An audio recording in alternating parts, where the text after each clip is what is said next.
All right, good afternoon, everybody. This is Ryan Smith with Plan Chats. Thanks for tuning in today. It is, gosh, the 1st of September already. Can you believe it? I can't. I sure can't. What happened to August or July or June or May or April or most of March? But here we are in September, and today we have on one of the dearest people I know, one of the most important people in my entire life, CJ Waddell, who is an assistant principal here in the Washoe County School District at Sparks High School. So CJ, thank you so much for being on today. Thanks, Ryan, for inviting me. Of course. Me plan chat is tu plan chat.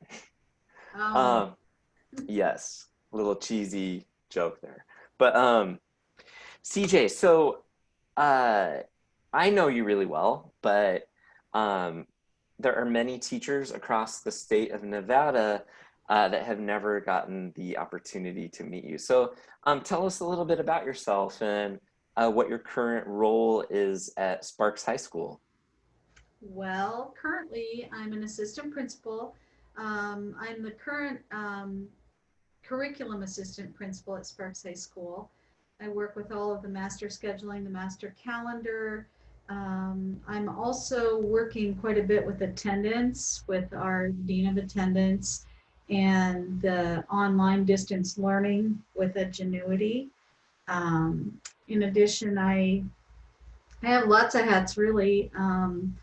I work with our special education department, our EL department, and our CTE department. But I guess the most important thing I do really is build relationships with kids and find ways to help kids and their families so that they can be successful. That's my biggest thing. Yes, and you really you do practice what you preach. I could say I can attest to that. That you really do stand behind your teachers and your students and your programs at the school. So thank you. Yeah. So tell us how did you become involved in education? What made you want to become a teacher originally? Well, originally I didn't want to become a teacher. I went to school in Galesburg, Illinois at Knox College back in a long time ago, let's just say that. And I wanted to originally be in international business or politics, um, which of course involved language. And I already, when I went to college, I had a passion for language already. My grandfather served in World War II, and he taught my siblings and I a little bit of Chinese. And from that, I kind of learned a little about the culture and everything. So I wanted to do something with language. International business, of course, I started learning French and Spanish and spent some time overseas and doing kind of student study abroad program. And when I came back and graduated, I still wasn't wanting to be a teacher. I went to the Monterey Institute of International Studies for a very short time.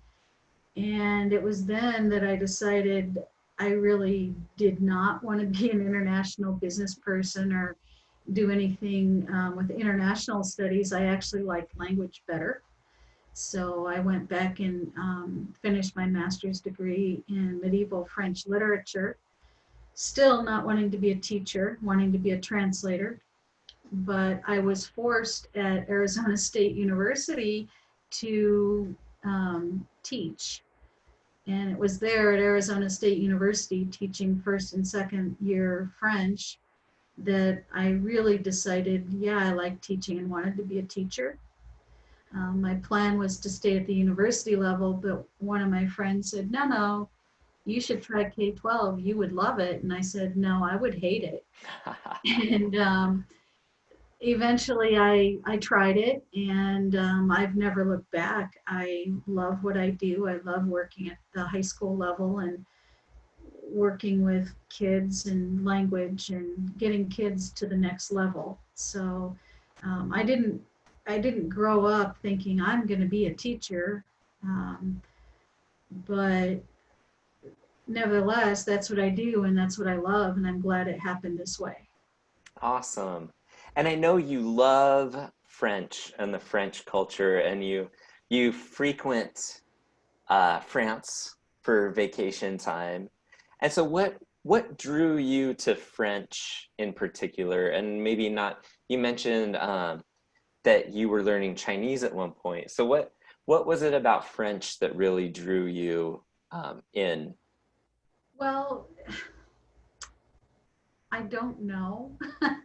So I guess, I mean, it did start with my grandfather teaching us a little bit of Chinese and how about what Chinese culture was like at that time and what the food was like and what the clothing was like and everything. And so when I went to high school and I had a choice of languages, Chinese wasn't one of them.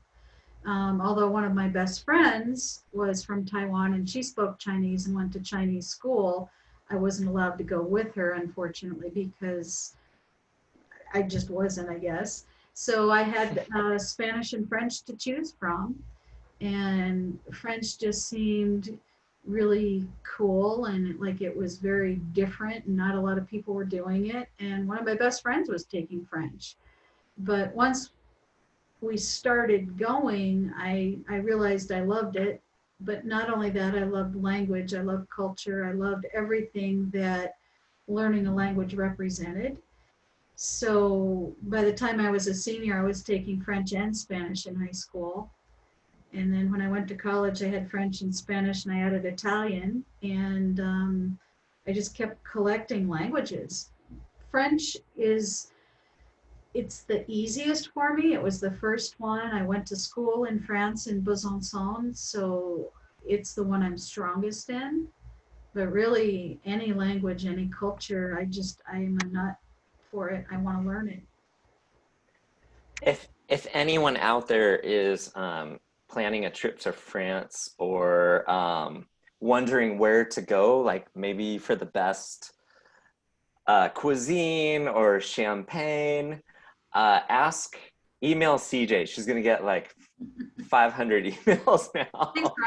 Ryan. But she finds these amazing places that she posts pictures of that look just incredible in France. So, um, My I, husband and I, we go back every couple of years, and even here in the States, I'm not a big city person.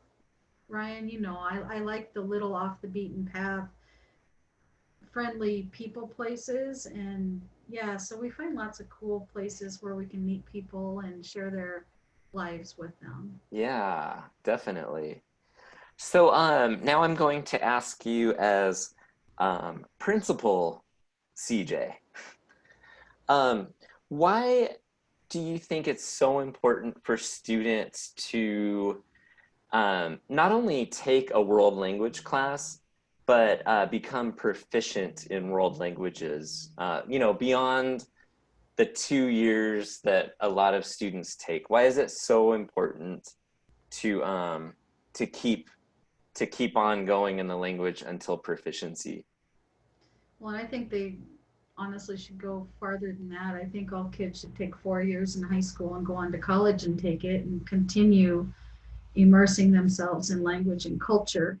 Um, I don't know, maybe I'm a little selfish, but personally, um, I think it was through language study that I really learned a lot about myself, and things that I'm capable of that I never thought I was. It's through learning language that I learned a lot of history. I learned a lot of my English grammar through learning language.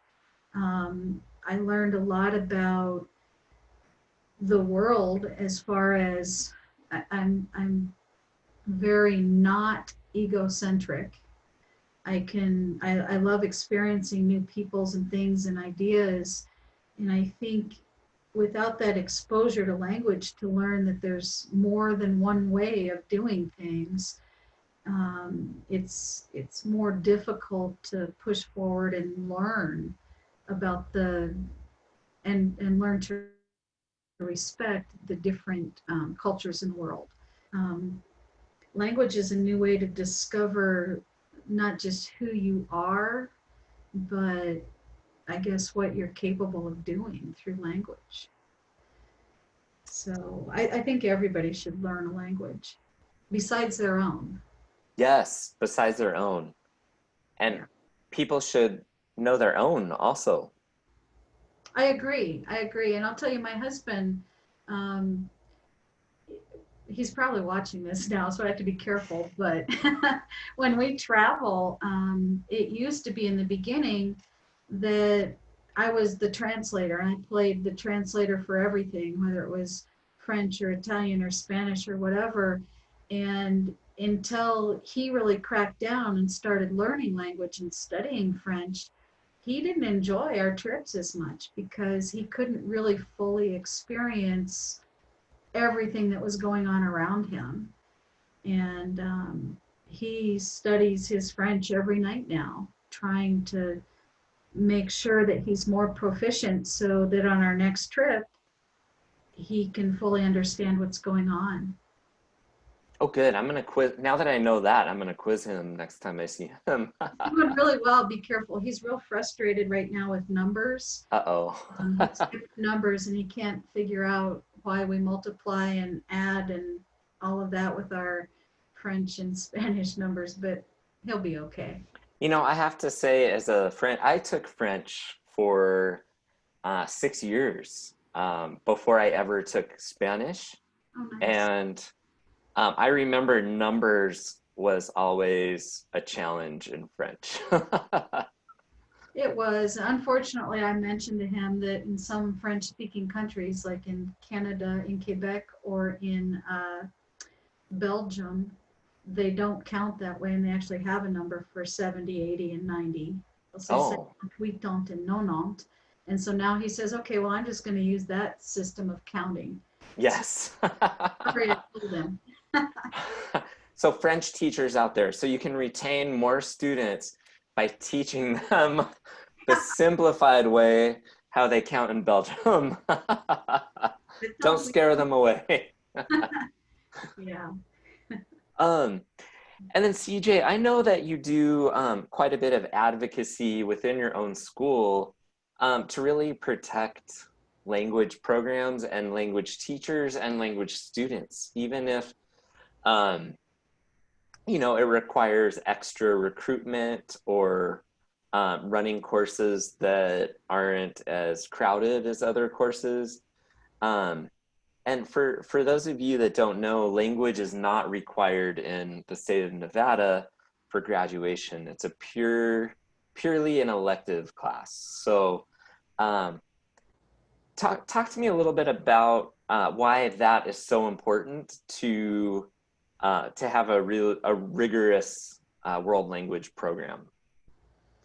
Well, so first of all, we do have a lot of electives here, and kids have a lot of choice, and they can only take so many electives. And I'd be real careful as the curriculum AP. I promote everything. I want kids to take things that will be valuable to them. That being said, if a student is going to go forward and work on their honors diploma, their advanced diplomas, they have to have 2 years of language at least. But there's so many opportunities for kids, especially if they're already Spanish speakers, to work with world language and learn more. Um, I find that if a student already knows Spanish, because that's a heritage language for them and they understand it and their family speaks it, that going to another Latin-based language like French makes it so they're not just bilingual, but they can end up being trilingual and have that much more background in cultures and peoples and what have you. We do run here for our students that are that speak Spanish at home. They can take the Spanish for Spanish speakers classes, but a lot of times we find that they're like, well, I already speak Spanish. I really don't want to do that. even though those classes are full, we have packed classes. Um, a lot of times it does appeal to them to learn to speak a third language, French, and be trilingual, which very few people are, especially in our little high school. Um, the difficult part for us really seems to be growing our Spanish program for non-Spanish speakers. We can't seem to get as many kids in there as we want, but we're really trying. We're trying to protect that and get kids to select that option because, well, for everything I've already said, it's a benefit for them to learn a new language. And Spanish is very useful in the part of the country we live in. Um, Absolutely. I have a former student who is currently a dentist, and he took French from me. But he kind of wishes that he would have taken Spanish because it would have been much more useful to him right now to have that Spanish. To me, either one is very useful, but really taking Spanish right now in Reno, Nevada is a good thing because it's useful later on, no matter what business you're in. I use it Absolutely. every day. Every Yes. day I use Spanish to help parents figure out schedules or help students figure out where they're going. And I get to use a little bit of French with some of our French speakers, but I don't know what I'd do without my background in Spanish. Well said. Yes. Um, well, CJ, I have one more question for you. Uh-oh. Uh-oh, yes. Uh-oh. I remember this is a G-rated show. So, um, tell us one something. That was horrible. Speaking of language, that was horrible English. I'll Tell tell you us, something. tell us something about yourself that that people don't know that would surprise people. Something about myself that would surprise people. Do I have to surprise you too? I'll act surprised. You'll act surprised. Yes. Hard. Okay. So one something about me that might surprise people. Um, well, I, besides being an educator, I'm also I was at one time a certified justice of the peace in San Diego County. I married my nephew and his wife. I performed their ceremony as a one-day certified justice of the peace for San Diego County. I'm surprised. You surprised me. I did not know that.